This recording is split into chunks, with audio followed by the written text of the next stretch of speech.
ಕಿರಣ್ ಮತ್ತು ಕಾವ್ಯ ಬೆಂಗಳೂರಿನಲ್ಲಿ ವಾಸವಾಗಿದ್ದ ಸುಖಿ ದಂಪತಿಗಳು. ಕಿರಣ್ ಐಟಿ ಕಂಪನಿಯಲ್ಲಿ ಕೆಲಸ ಮಾಡುತ್ತಿದ್ದ. ಇಬ್ಬರ ನಡುವೆ ಅನ್ಯೋನ್ಯತೆ ಎಷ್ಟಿತ್ತೆಂದರೆ ಕಾವ್ಯಳು ಎಂದೂ ಕಿರಣ್ನ ಮಾತನ್ನು ಮೀರುತ್ತಿರಲಿಲ್ಲ.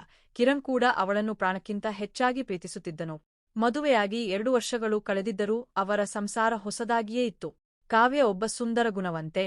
ಇವರಿಬ್ಬರದು ಹಿರಿಯರು ನಿಶ್ಚಯಿಸಿದ ವಿವಾಹವಾಗಿದ್ದರೂ ಪ್ರೇಮಿಗಳಿಗಿಂತಲೂ ಮಿಗಿಲಾಗಿ ಬಾಳುತ್ತಿದ್ದರು. ಕಿರಣ್ನ ಅತ್ತೆಮಾವ ಅವನನ್ನು ಸ್ವಂತ ಮಗನಂತೆ ನೋಡಿಕೊಳ್ಳುತ್ತಿದ್ದರು. ಜೀವನವು ಯಾವುದೇ ಅಡೆತಡೆಯಿಲ್ಲದೆ ಸುಗಮವಾಗಿ ಸಾಗುತ್ತಿತ್ತು. ಕಾವ್ಯ ಮನೆಯಲ್ಲೇ ಇರಲು ಬೇಸರವೆನಿಸಿ ಕೆಲಸಕ್ಕೆ ಹೋಗಲು ಶುರು ಮಾಡಿದ್ದಳು. ಇಬ್ಬರೂ ಕೆಲಸಕ್ಕೆ ಹೋಗುತ್ತಿದ್ದರಿಂದ ಭಾನುವಾರಗಳಿಗಾಗಿ ಕಾತರದಿಂದ ಕಾಯುತ್ತಿದ್ದರು. ಹೀಗಿರುವಾಗ ಒಂದು ಬೇಸಿಗೆ ರಜೆಯಲ್ಲಿ ಕಾವ್ಯಳ ಅಕ್ಕ ರಶ್ಮಿ ಮತ್ತು ಭಾವ ರವಿ ಅವರ ಮನೆಗೆ ಬಂದರು. ರಶ್ಮಿ ಕಾವ್ಯಳಿಗಿಂತ 4 ವರ್ಷ ದೊಡ್ಡವಳಾಗಿದ್ದರೂ ಅಷ್ಟೇ ಸುಂದರವಾಗಿದ್ದಳು. ರವಿ ಅವರು ಆಟೋಮೊಬೈಲ್ ವ್ಯವಹಾರ ಮಾಡುತ್ತಿದ್ದರು. 4 ದಿನಗಳ ಕಾಲ ಎಲ್ಲರೂ ಪ್ರವಾಸ ಮಾಡಿ ತಮಾಷೆ ಮಾಡುತ್ತಾ ಬಹಳ ಖುಷಿಯಿಂದ ಕಳೆದರು. ರವಿ ಅವರಿಗೆ ತುರ್ತು ಕೆಲಸವಿದ್ದರಿಂದ ಅವರು ಹೊರಡಬೇಕಾಯಿತು. ಆದರೆ ಕಿರಣ್ ಮತ್ತು ಕಾವ್ಯ ಒತ್ತಾಯ ಮಾಡಿ ರಶ್ಮಿಯನ್ನು ಇನ್ನೂ 4 ದಿನ ಉಳಿಸಿಕೊಂಡರು. ರವಿ ಕೂಡ ತಮಾಷೆ ಮಾಡುತ್ತಾ ಸರಿ ರಶ್ಮಿ ಇಲ್ಲೇ ಇರಲಿ, ನಾನು ಕೆಲಸ ಮುಗಿಸಿ ಕರೆದೊಯ್ಯಲು ಬರುತ್ತೇನೆ ಎಂದು ಹೇಳಿ ಹೊರಟರು. ಅಂದು ಸಂಜೆ ರಶ್ಮಿ ಕಾವ್ಯಳ ನೈಟಿಯನ್ನು ಧರಿಸಿದ್ದಳು. ಕಿರಣ್ ಕೆಲಸ ಮುಗಿಸಿ ಮನೆಗೆ ಬಂದಾಗ ಕಾವ್ಯ ಅಡುಗೆ ಮನೆಯಲ್ಲಿದ್ದಾಳೆ ಎಂದು ಭಾವಿಸಿದನು. ಬೆಡ್ರೂಮ್ ಬಾಗಿಲ ಬಳಿ ನೈಟಿ ಧರಿಸಿದ ವ್ಯಕ್ತಿಯನ್ನು ಕಂಡು ಕಾವ್ಯಳೇ ಎಂದು ನಂಬಿ ಹಿಂದಿನಿಂದ ಹೋಗಿ ಆಲಿಂಗಿಸಿಕೊಂಡನು. ಆ ಕ್ಷಣದ ಗೊಂದಲದಲ್ಲಿ ಆತ ತನ್ನ ಪ್ರೀತಿಯನ್ನು ವ್ಯಕ್ತಪಡಿಸುತ್ತಾ ಸಲುಗೆಯಿಂದ ವರ್ತಿಸಿದನು.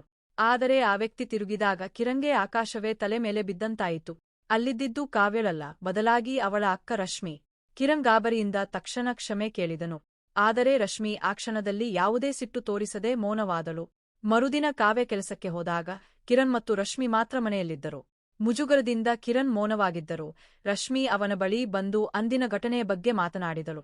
ಆ ಸಮಯದಲ್ಲಿ ಕಿರಣ್ ಸಂಯಮ ಕಳೆದುಕೊಂಡು ಒಂದು ದೊಡ್ಡ ತಪ್ಪು ಮಾಡಿಬಿಟ್ಟನು.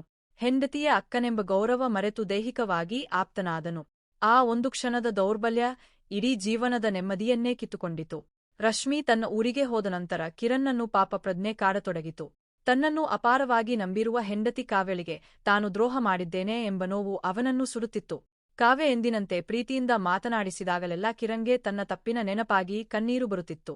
ಸತ್ಯವನ್ನು ಹೇಳಿದರೆ ಸಂಸಾರ ಹಾಳಾಗಬಹುದು, ಹೇಳದಿದ್ದರೆ ಮನಸ್ಸಿಗೆ ಶಾಂತಿ ಇಲ್ಲ ಎಂಬ ಉಭಯ ಸಂಕಟದಲ್ಲಿ ಕಿರಣ್ ಸಿಲುಕಿದನು. ಈ ರಹಸ್ಯ ಅವನ ಎದೆಯಲ್ಲೇ ಉಳಿದು ಹೋಯಿತು. ಒಂದು ಕ್ಷಣದ ಮೋಹ ಜೀವನ ಪರ್ಯಂತದ ನೋವಾಗಿ ಅವನನ್ನು ಕಾಡುತ್ತಲೇ ಇತ್ತು. ಅಂದಿನಿಂದ ಕಿರಣ್ ತನ್ನ ತಪ್ಪಿಗೆ ಪ್ರಾಯಶ್ಚಿತ್ತವಾಗಿ ಕಾವ್ಯಳನ್ನು ಮತ್ತಷ್ಟು ಹೆಚ್ಚು ಕಾಳಜಿಯಿಂದ ನೋಡಿಕೊಳ್ಳಲು ನಿರ್ಧರಿಸಿದನು. ಕಿರಣ್ ಎಷ್ಟೇ ಪ್ರಯತ್ನಿಸಿದರೂ ಅವನ ಮನಸ್ಸಿನಲ್ಲಿದ್ದ ಆ ಪಾಪಪ್ರಜ್ಞೆಯ ಭಾರ ಕಡಿಮೆಯಾಗಲಿಲ್ಲ. ಕಾವ್ಯ ಪ್ರತಿ ಬಾರಿ ಪ್ರೀತಿಯಿಂದ ಅವನ ಹತ್ತಿರ ಬಂದಾಗಲೂ ಕಿರಣ್ಗೆ ತಾನು ಅವಳ ನಂಬಿಕೆಗೆ ದ್ರೋಹ ಬಗೆದಿದ್ದೇನೆ ಎಂಬ ಆಲೋಚನೆ ಮುಳ್ಳಿನಂತೆ ಚುಚ್ಚುತ್ತಿತ್ತು. ಕೊನೆಗೆ ಒಂದು ದಿನ ಈ ರಹಸ್ಯವನ್ನು ತನ್ನಲ್ಲೇ ಇಟ್ಟುಕೊಳ್ಳಲು ಸಾಧ್ಯವಿಲ್ಲ ಎಂದು ನಿರ್ಧರಿಸಿದನು. ಅಂದು ರಾತ್ರಿ ಕಿರಣ್ ಕಾವ್ಯಳನ್ನು ಕರೆದು ತನ್ನ ಪಕ್ಕದಲ್ಲಿ ಕುಳ್ಳಿರಿಸಿಕೊಂಡನು. ಅವನ ಕಣ್ಣುಗಳಲ್ಲಿ ನೀರು ತುಂಬಿತ್ತು. ಕಾವ್ಯ ಗಾಬರಿಯಿಂದ ಏನಾಯಿತು, ಯಾಕೆ ಹೀಗೆ ಅಳುತ್ತಿದ್ದೀರಾ ಎಂದು ಕೇಳಿದಳು. ಕಿರಣ್ ಗದ್ಗದಿತ ಕಂಠದಿಂದ ಅಕ್ಕ ರಶ್ಮಿ ಮನೆಗೆ ಬಂದಿದ್ದಾಗ ನಡೆದ ಘಟನೆಯನ್ನು ಆರಂಭದಿಂದ ಅಂತ್ಯದವರೆಗೆ ಎಳೆ ಎಳೆಯಾಗಿ ಬಿಚ್ಚಿಟ್ಟನು. ಸತ್ಯವನ್ನು ಕೇಳಿದ ಕಾವ್ಯಳಿಗೆ ಒಂದು ಕ್ಷಣ ಪ್ರಪಂಚವೇ ನಿಂತು ಹೋದಂತಾಯಿತು. ತಾನು ಪ್ರಾಣಕ್ಕಿಂತ ಹೆಚ್ಚಾಗಿ ನಂಬಿದ್ದ ಗಂಡ ಮತ್ತು ಅಕ್ಕ ಇಬ್ಬರೂ ತನಗೆ ಮೋಸ ಮಾಡಿದ್ದಾರೆ ಎಂಬ ವಿಚಾರ ಅವಳನ್ನು ಕುಸಿದು ಬೀಳುವಂತೆ ಮಾಡಿತು. ಅವಳು ಮೌನವಾಗಿ ಅಳಲು ಶುರು ಮಾಡಿದಳು. ಕಿರಣ್ ಅವಳ ಕಾಲು ಹಿಡಿದು ಕ್ಷಮಿಸು ಕಾವ್ಯ, ಆ ಒಂದು ಕ್ಷಣದ ದೌರ್ಬಲ್ಯ ನನ್ನನ್ನು ಅಪರಾಧಿಯನ್ನಾಗಿ ಮಾಡಿದೆ. ನೀನು ಯಾವ ಶಿಕ್ಷೆ ಕೊಟ್ಟರೂ ನಾನು ಅನುಭವಿಸುತ್ತೇನೆ ಎಂದು ಬೇಡಿಕೊಂಡನು. ಕೆಲವು ದಿನಗಳ ಕಾಲ ಕಾವ್ಯ ಯಾರೊಂದಿಗೂ ಮಾತನಾಡಲಿಲ್ಲ. ಕಿರಣ್ ದಿನವೂ ಪಶ್ಚಾತ್ತಾಪದಿಂದ ಅವಳ ಕ್ಷಮೆಗಾಗಿ ಕಾಯುತ್ತಿದ್ದನು. ಕಾವ್ಯ ಆಳವಾಗಿ ಯೋಚಿಸಿದಳು. ಕಿರಣ್ ತಾನಾಗಿಯೇ ಬಂದು ಸತ್ಯ ಹೇಳಿರುವುದು ಅವನ ಪ್ರಾಮಾಣಿಕತೆಗೆ ಸಾಕ್ಷಿಯೆಂದು ಅವಳಿಗೆ ಅನಿಸಿತು.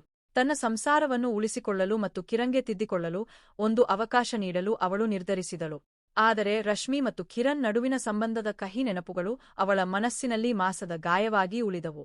ಕಿರಣ್ ಅಂದಿನಿಂದ ತನ್ನ ಹೆಂಡತಿಯ ವಿಶ್ವಾಸವನ್ನು ಮರಳಿಗಳಿಸಲು ಪ್ರತಿದಿನವೂ ಶ್ರಮಿಸಿದನು. ಈ ಘಟನೆಯು ಅವರಿಗೆ ಒಂದು ದೊಡ್ಡ ಪಾಠವಾಯಿತು. ಒಂದು ಕ್ಷಣದ ದೌರ್ಬಲ್ಯವು ಜೀವನದ ಅತಿ ದೊಡ್ಡ ನಂಬಿಕೆಯನ್ನು ಹೇಗೆ ಅಲುಗಾಡಿಸಬಹುದು ಎಂಬುದು ಅವರಿಗೆ ಮನವರಿಕೆಯಾಯಿತು. ಕತೆಯಿಲ್ಲಿಗೆ ಮುಗಿಯುತ್ತೆ. ಕತೆ ಇಷ್ಟ ಆಗಿದ್ರೆ ಲೈಕ್ ಮಾಡೋದನ್ನ ಮರಿಬೇಡಿ, ಸಬ್ಸ್ಕ್ರೈಬ್ ಮಾಡಿಕೊಳ್ಳಿ. ಧನ್ಯವಾದಗಳು.